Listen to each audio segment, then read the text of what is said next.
Today, on the 29th of May, we gather once more to remember the lives of legendary figures who have recently departed. These individuals have deeply touched our hearts and the world through their contributions to the arts. As we commemorate their legacies, we extend our heartfelt sympathies to their families and fans. May they find eternal peace.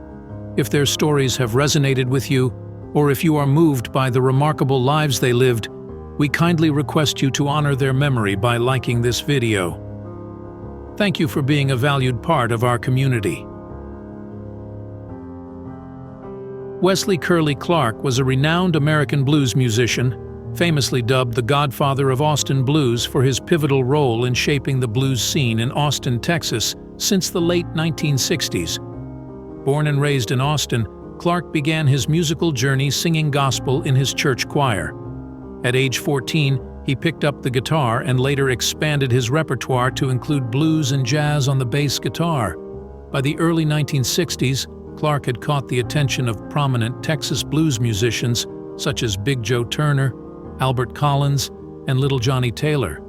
In the late 1960s, he joined the R&B Joe Tex Band and moved away from Austin, believing the local R&B scene was declining.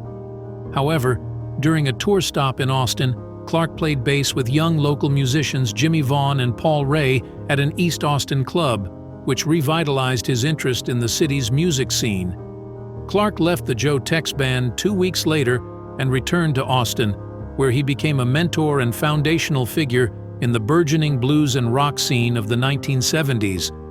He formed several bands featuring notable members like Jimmy Vaughn and Angela Strelli. In 2016, Clark contributed the song Rough Edges to the album Texas Blues Voices by Italian harmonica player and Grammy nominee Fabrizio Poggi.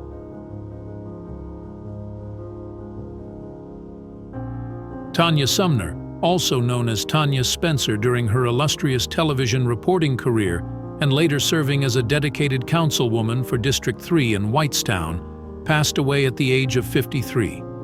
She died on May 24th at her home after a valiant battle with an aggressive form of colon cancer. Sumner spent a significant portion of her career, 10 of her 20 years in journalism, as a reporter and anchor at WRTV. She was not just a public figure, but also a private individual who cherished her personal life, including her role as a married mother of a teenager. After leaving television, Sumner pursued other dreams and continued to profoundly impact her community. During her time on the Whitestown Town Council, Sumner was highly regarded for her commitment and deep care for her community. The town manager, Katie Barr, expressed that Sumner's love for the community was infectious, and her absence would leave a void in many hearts.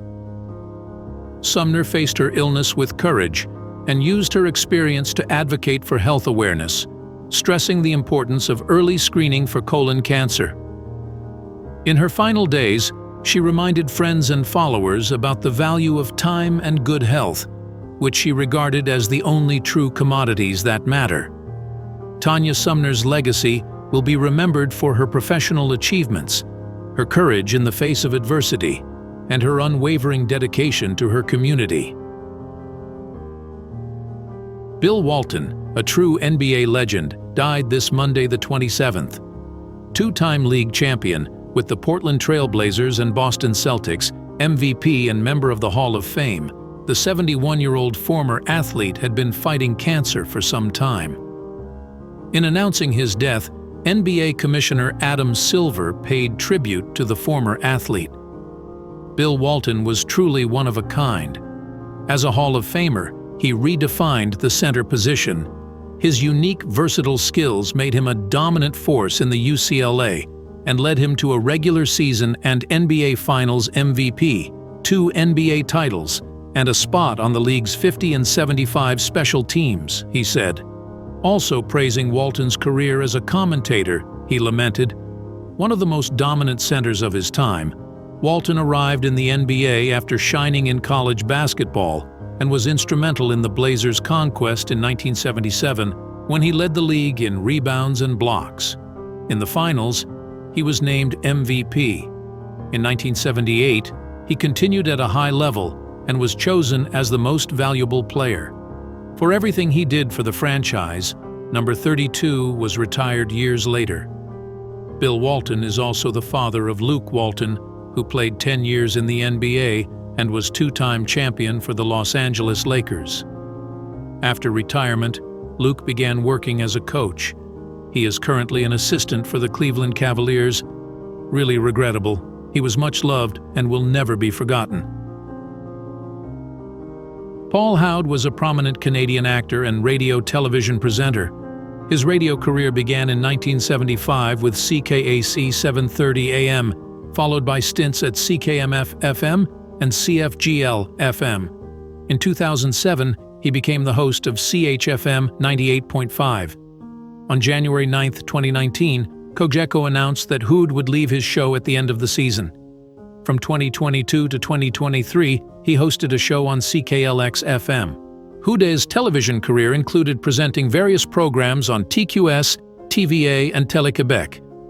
He co-hosted the game show Le Cercle with Charles Lafortune and appeared in the TV series Les Boys. Additionally, he participated in the program 3600 Secondes d'Extase on Radio Canada alongside Marc Labrèche. Born in Saint-Laurent on August 25, 1954, Paul Howd was the son of Aline Hakim and Paul Howd Sr., a saxophonist. He had a sister, Johanne, and a brother, Pierre. Howd pursued higher education at the École Polytechnique de Montréal and the Université de Montréal. On July 10, 1982, he married Francine Odette, with whom he had two sons, Carl and Paul Frederick. He became a grandfather on August 6, 2017, with the birth of his grandson Lenny Paul Arnaud Xavier Howd, the son of Carl and singer Ariane Zita.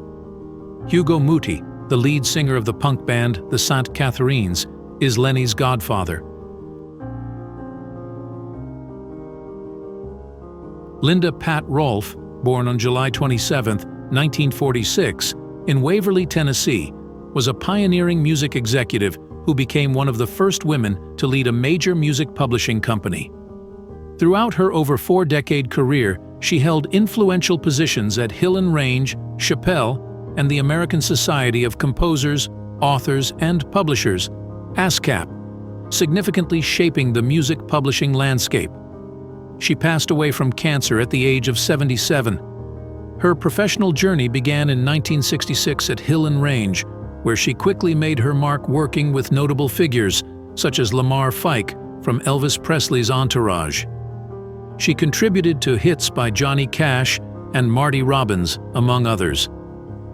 In 1972, her leadership skills were recognized when she was appointed general manager of Hill and Range, a rare achievement for a woman at that time.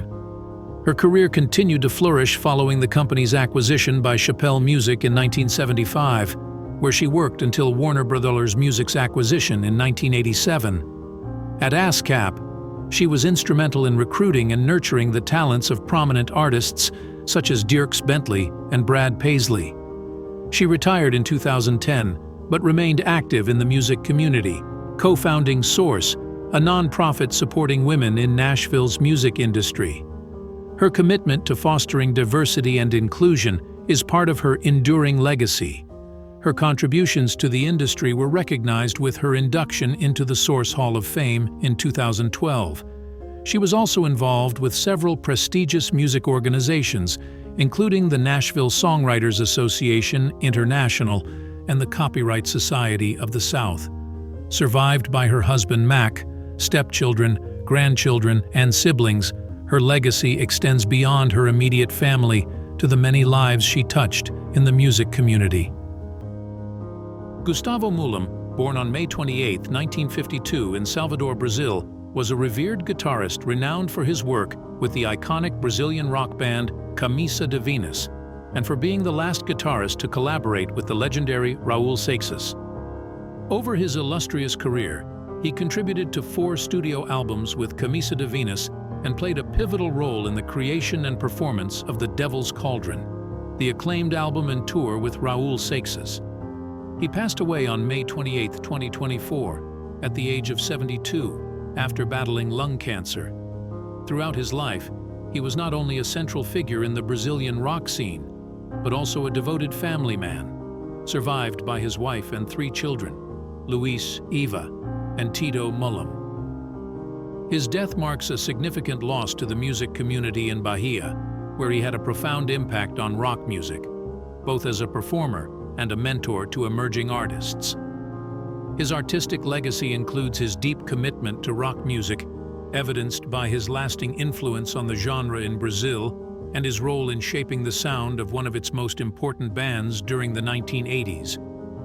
His journey in music was characterized by his dynamic guitar playing and his innovative approach to rock. He was an integral part of Camisa de Venus from its early days, helping to drive the band's success and establish its place in Brazilian music history. Beyond his musical achievements, Mullum was known for his resilience in the face of illness, continuing to inspire and engage with fans until his final days. A very sad Tuesday. It turns out that the veteran musician, the jazz legend who founded the Roger Fox Big Band in 1973, Roger Fox, has passed away. The trombonist was named a Companion of the New Zealand Order of Merit in 2022 for his services to music. He also taught at the New Zealand School of Music in Wellington. Fox was just 18 when he started playing with a dance band in the Wellington-Porirua region. David Bremner has been principal trombonist with the New Zealand Symphony Orchestra for over 20 years. He told RNZ's Morning Report it was an incredibly sad time for the music industry in New Zealand. He also taught at the New Zealand School of Music in Wellington. So many rock bands, jazz musicians, and classical artists were inspired by rock early in their lives. Bremner said Fox was a driving force in music with boundless energy, especially when it came to educating and inspiring the next generation of musicians. Everyone knew that when they went to the New Zealand School of Music, they would have some kind of connection with Roger Fox, and that was a huge inspiration for the students to go and be a part of, and a great champion of New Zealand music. Fox also took what was originally an American art form and gave it a Kiwi twist, Bremner said, working with the likes of Dave Dobbin and King Kapitzi. Very sad, sincere condolences to the musician's family. Rest in peace. On this somber day of May 29th, our hearts are heavy as we share the distressing news regarding country music icon Kenny Chesney. Recently, Kenny Chesney's health has become a concern, causing a wave of concern and support from his dedicated fans worldwide. While specific details remain undisclosed, reports suggest that Kenny Chesney is facing health challenges that have impacted his ability to perform and engage with his audience. As news of his health struggles circulates, the music community and fans alike rally around Kenny Chesney, offering prayers, well wishes, and messages of support for his swift recovery. Known for his energetic performances and heartfelt lyrics, Kenny Chesney's absence from the stage is keenly felt by those who cherish his music. During this challenging time, our thoughts are with Kenny Chesney, his loved ones, and all those affected by his health journey. We fervently hope for his speedy recuperation and return to good health so that he may continue to inspire and uplift through his music. Let us stand together in solidarity, sending love and positivity to Kenny Chesney and his family as they navigate this difficult chapter. May he find strength, healing, and comfort in the outpouring of love and support from his devoted fans and the music community at large.